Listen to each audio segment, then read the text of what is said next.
Hello my dear student, आज हम लोग कुछ इम्पोर्टेंट क्वेश्चन करेंगे। आज का जो क्वेश्चन वो प्रीवियस ईयर के क्वेश्चन है जो आपके पिछले एग्जामिनेशन में आ चुके हैं। तो वह तरल जिसके घोल में पदार्थ होता है किस रूप में जाना जाता है? विलय, विलायक, पारगम्यता, अर्ध पारगम्य। वह तरल जिसके घोल में पदार्थ होता है किस रूप में जाना जाता है? तो विलय के रूप में। यह आपका टीजीटी झारखंड 2017 के पेपर में क्वेश्चन आया था। वह तरल जिसके घोल में पदार्थ होता है विलय के रूप में जाना जाता है। निम्नलिखित युग्मों में से कौन सा सही ढंग से सुमेलित है? पहला, ठोस खाद्य पदार्थ से एक ठोस कण का संयोजन। फिर आपका कोलाइडी तंत्र, एक द्रव का दूसरा। ठोस खाद्य पदार्थ से संकोच पदार्थ द्रव का नाश। एक ठोस कण का संयोजन पायस मिश्रण है, दूसरे संयोजन कोलाइडीय तंत्र। तो घोल है जिसमें ठोस कण का द्रव में मिश्रण हो जाता है, एक द्रव का दूसरा जेल द्रव में मिश्रण। तो इसको हमको सही ढंग से सुमेलित करना है कि कौन सा जो इसमें से दिया है तो कौन सा सही ढंग से सुमेलित है, कौन सा सही ढंग से उन्होंने बताया है। ये यूजीसी नेट एग्ज़ाम 2011 में पूछा गया था कि ठोस खाद्य पदार्थ से संकोच पदार्थ द्रव का नाश है, एक ठोस कण का संयोजन पायस मिश्रण है, दूसरे से संयोजन है। फिर कोलाइडी तंत्र घोल है जिसमें ठोस कण का द्रव में विसरण हो जाता है, एक द्रव का दूसरे जेल द्रव में विसरण है। तो कौन सा सही सुमेलित है, कौन सा राइट है यूजीसी नेट एग्जामिनेशन का? तो देखिए इसका राइट आंसर है एक द्रव का दूसरे जेल द्रव में विसरण। ये डी राइट आंसर है। तो दिए गए विकल्प में से केवल डी ही सही है, क्योंकि एक द्रव का दूसरे द्रव में विसरण को जेल कहते हैं और एक ठोस कण के दूसरे के साथ संयोजन पायस नहीं है। पायस का बेहतर उदाहरण दूध है, जबकि ठोस का दूसरे के साथ संयोजन मिश्र धातु होता है। निम्न के उत्पादन में खमीरीकरण का प्रयोग किया जाता है। यह आपका यूजीसी नेट एग्ज़ाम जुलाई 2018 में पूछा गया था। सास, वाइन, कोको पाउडर, मार्मलेड, चीज़।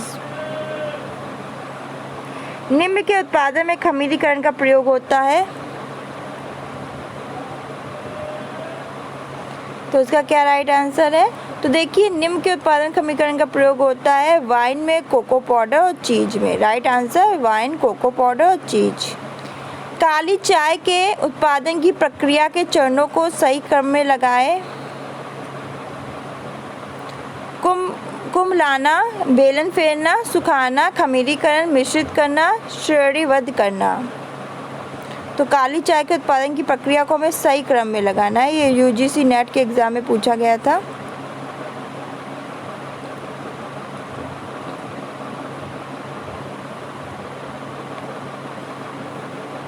तो देखिए काली चाय के उत्पादन की प्रक्रिया को सही क्रम में लगाएंगे तो कुम्हाना है, बेलन फेरना, खमीरीकरण, सुखाना, श्रेणीबद्ध करना और मिश्रित करना। ये इसके सही स्टेप है और सही चरण है। सबसे अधिक तीव्र मादक पदार्थ है अफीम है, कोकीन है, मदिरा है, तंबाकू है। ये पीजीटी 2003 में क्वेश्चन पूछा गया था। सबसे अधिक तीव्र मादक पदार्थ है अफीम, कोकीन, मदिरा, तंबाकू। पीजीटी 2003 में क्वेश्चन पूछा गया था। तो देखिए अफीम जो है वो सबसे अधिक तीव्र मादक पदार्थ है। तो सबसे अधिक तीव्र मादक पदार्थ अफीम है। ये पीजीटी 2003 में था। तंबाकू के अधिक सेवन से होता है हृदय की धड़कन बढ़ जाती है, रक्तचाप बढ़ जाता है, मुख में कैंसर हो जाता है, उपयुक्त सभी। तो अगर हम तंबाकू का अधिक सेवन करेंगे तो उससे क्या होगा? ये आपका पीजीटी 2004 में पूछा गया था। ये पेय पदार्थ करके चैप्टर है, उससे ये क्वेश्चन आंसर है। तो तंबाकू के अधिक सेवन से क्या होता है? हृदय की धड़कन बढ़ जाती है, रक्तचाप बढ़ जाता है, मुख में कैंसर हो जाता है, उपयुक्त सभी। तो देखिए तंबाकू का अधिक सेवन करने से ये सब कुछ होगा। तंबाकू एक प्रकार का निकोटियाना प्रजाति के पेड़ के पत्तों को सुखाकर बनाई जाती है, जिसमें निकोटीन नामक उत्तेजक पदार्थ होता है। तंबाकू के सेवन से हृदय की धड़कन बढ़ जाना, हृदय रोग, उच्च रक्तचाप, मुक्का कैंसर आदि घातक रोग उत्पन्न होते हैं। चाय में पाया जाता है। चाय में थियोफाइलिन, कैफीन, टैनिक एसिड, इनमें से सभी। चाय में क्या पाया जाता है? थियोफाइलिन होता है, कैफीन होता है, टैनिक एसिड होता है, या इनमें से सभी। ये पीजीटी 2004 में क्वेश्चन पूछा गया था। तो चाय में इनमें से सभी होता है। थियोफाइलिन होता है, कैफीन होता है, टैनिक एसिड, ये सब होता है। तो चाय और कॉफ़ी में मुख्यतः कैफीन नामक तत्व पाया जाता है। इसके अतिरिक्त चाय में थीन है, टैनिन है नामक तत्व भी पाया जाता है। कैफीन नामक तत्व शरीर में जाकर जो एसिड बनाता है, उससे क्या हो जाती हैं? किडनी हमारी कमज़ोर हो जाती हैं। बियर में सुरा सार की कितनी मात्रा पाई जाती है? टीजीटी 2009। बियर में सुरा सार की कितनी मात्रा पाई जाती है? यह आपका टीजीटी 2009 में क्वेश्चन था। 22%, 3%, 40.50%, 55%। बियर में सुरा सार की कितनी मात्रा पाई जाती है? 22%, 3%, 40.50%, 55%। टीजीटी 2009। तो बियर में सुरा सार की यानी अल्कोहल की 3% मात्रा पाई जाती है। अल्कोहल को सामान्य भाषा में शराब या मदरा कहते हैं। ये कई प्रकार की होती है, जैसे विस्की हो गया, रम हो गया, जिन हो गई, ब्रांडी हो गया, वोदका हो गया, बियर हो गया, ताड़ी हो गया। अनाजों फलों में जो स्टार्च और शर्करा होती है, वो कीवरण द्वारा अल्कोहल में परिवर्तित हो जाती है। जो क्या हो जाती है? कीवरण के द्वारा अल्कोहल में चेंज हो जाती है। तो फ्रेंड्स, आज के लिए बस इतना ही। ये आपके पेय पदार्थ से इम्पोर्टेंट क्वेश्चन आंसर थे। इसके बाद एक नेक्स्ट सीरीज़ लाऊंगी, उसमें और इम्पोर्टेंट क्वेश्चन आंसर होंगे।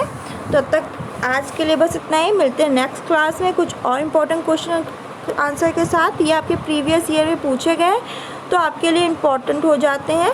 जितना आप पढ़ लोगे उतना ही इम्पोर्टेंट है। नेक्स्ट जो क्लास होगी उसमें मैं लाऊंगी आपका वाटर से संबंधित जितने भी क्वेश्चन आपके टीजीटी, पीजीटी, नेट में या जितने भी होम साइंस के एग्ज़ाम हुए, वाटर से संबंधित जितने भी क्वेश्चन है उसका सारा कलेक्शन होगा। आप आराम से पढ़ लोगे और आपको आराम हो जाएगी पढ़ाई के लिए।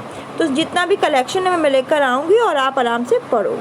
तो धन्यवाद।